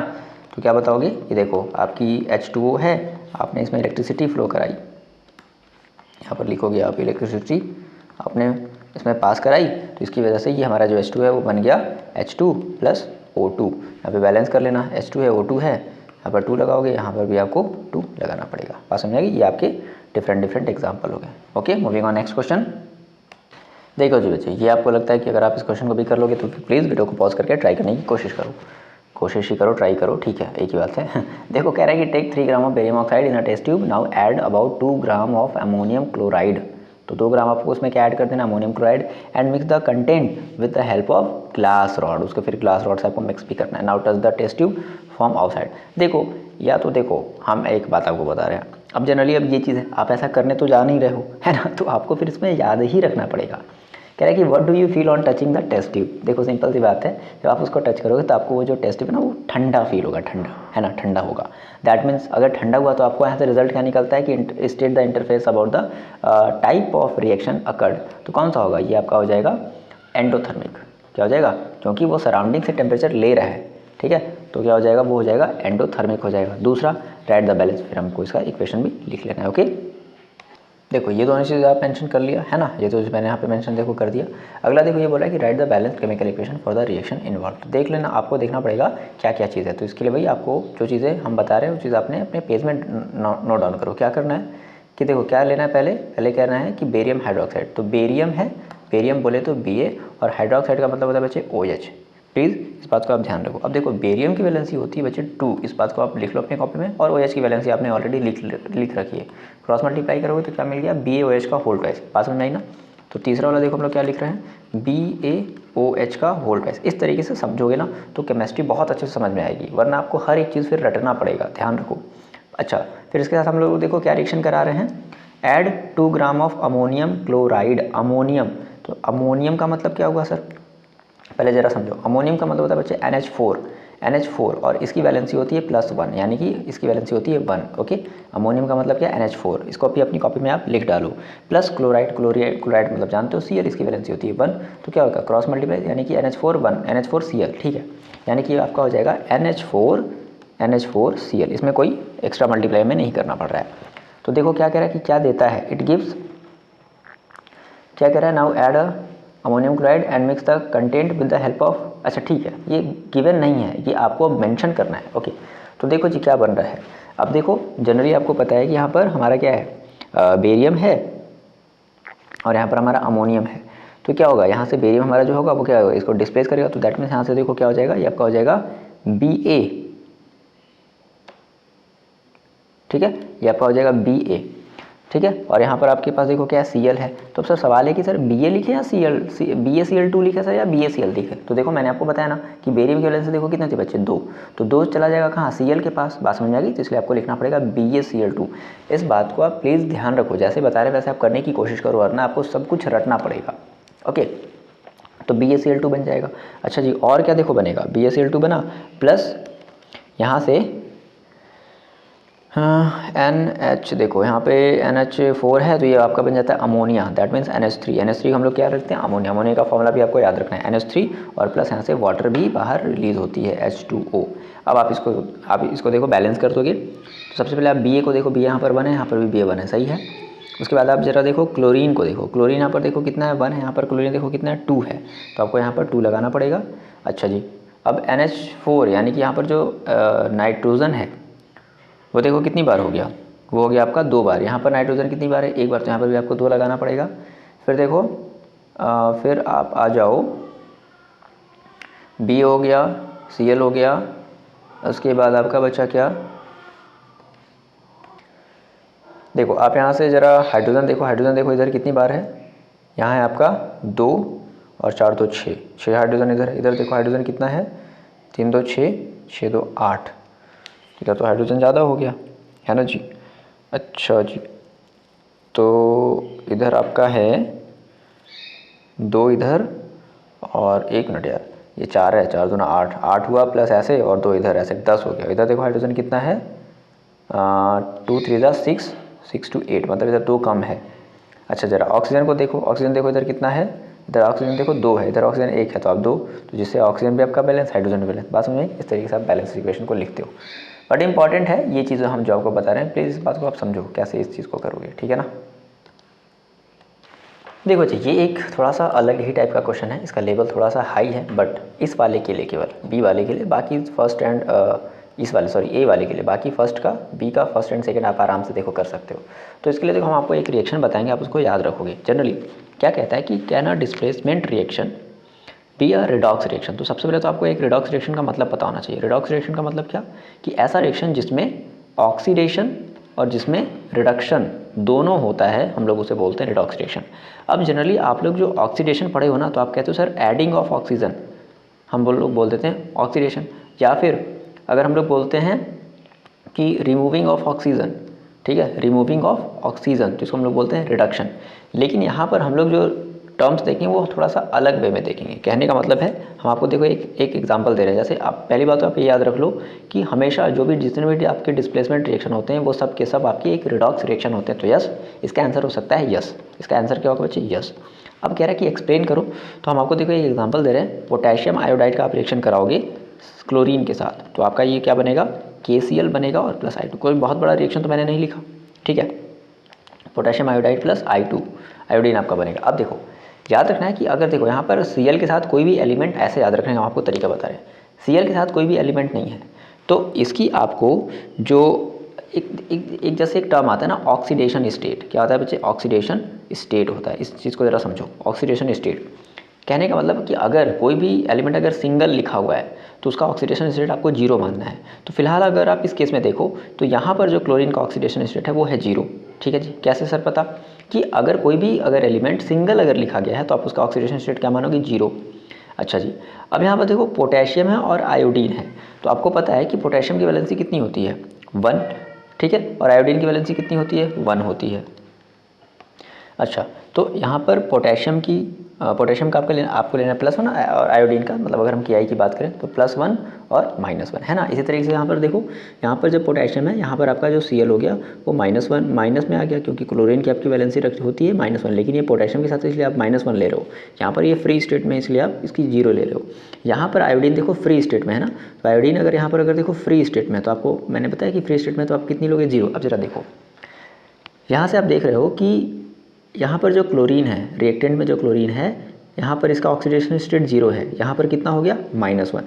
तो क्लोरीन का ऑक्सीडेशन स्टेट 0 to -1 हो गया, 0 to -1। अच्छा जी, उसके बाद यहाँ पर देखो जो आयोडीन, यहाँ पर आयोडीन की वैलेंसी कितनी -1 है, तो आयोडीन की यहाँ पर जो ऑक्सीडेशन स्टेट है वो कितना हो गया, ये क्या हो गया,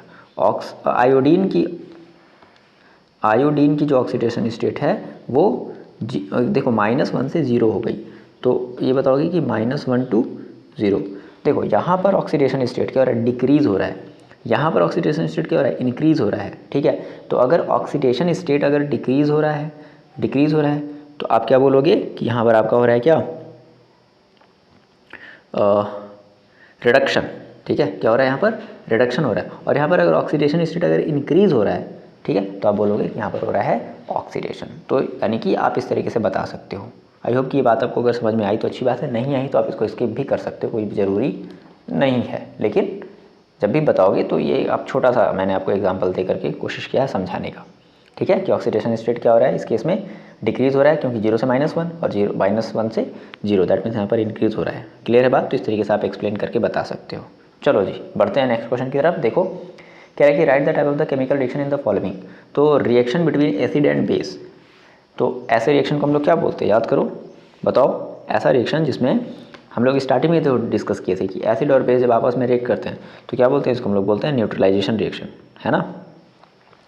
ये आपका हो जाएगा क्या, न्यूट्रलाइजेशन रिएक्शन, NEU हो जाएगा, न्यूट्रलाइजेशन रिएक्शन। ठीक है, दूसरा क्या है, रस्टिंग ऑफ आयरन। तो ये बताओ रस्टिंग ऑफ आयरन कैसा रिएक्शन है, ये है आपका ऑक्सीडेशन, ध्यान रखना। ये कैसा है, ये है ऑक्सीडेशन रिएक्शन। ठीक है, क्योंकि इसमें ऑक्सीजन ऐड हो जाता है। मूविंग ऑन, नेक्स्ट क्वेश्चन देखो जी, ये आपका लास्ट क्वेश्चन है। क्या कह रहा है कि name the type of the chemical reaction represented by the following equation. तो टाइप्स ऑफ इक्वेशन आपको बताना है, तो देख लो ये आपका कैसा हो जाएगा, CaO + H2O, COH का होल ट्वाइस। तो मतलब क्या, दो चीज़ें आपस में मिलकर के एक बन गई, तो बताओगे ये कॉम्बिनेशन। ठीक है ना, ये आपका क्या हो जाएगा, कॉम्बिनेशन रिएक्शन हो जाएगा। दूसरा देखो BaCl2 + Al2SO4 का होल थ्राइस, फिर Al। तो देखो ध्यान से देखो, यहाँ पर चीज़ें डिस्प्लेस हो जाएगी। तो बताओगे आप ये हमारा है डबल डिस्प्लेसमेंट रिएक्शन का एग्जाम्पल, डबल डिस्प्लेसमेंट रिएक्शन। ठीक है, अगला देखो जी, कह रहा है कि FeSO4 है प्लस हीट है। देखो हीट दिया जा रहा है, तो अगर किसी में भी अगर हम हीट देते हैं तो हीट दे करके हम क्या कर रहे हैं, चीज़ों को ब्रेक कर दे रहे हैं। तो FeSO4 देखो यहाँ पे ऐसे 3 पार्ट में ब्रेक हो गया। तो आप बताओगे ये आपका है थर्मल डीकम्पोजिशन, थर्मल डीकम्पोजिशन, ये आपका थर्मल डीकम्पोजिशन है। और एक तरीके से आपका ये एक एंडोथर्मिक भी है ना, क्योंकि आप इसमें हीट दे रहे हो, तो एंडोथर्मिक। आई होप कि ये चीज़ें आपको समझ में आई। तो इस तरीके से देखो हमने वैरायटी ऑफ क्वेश्चन देख करके अपने इस फर्स्ट वाले चैप्टर को क्लियर कर लिया है। मिलते हैं नेक्स्ट वीडियो में, पढ़ते रहो और अपना ख्याल रखो।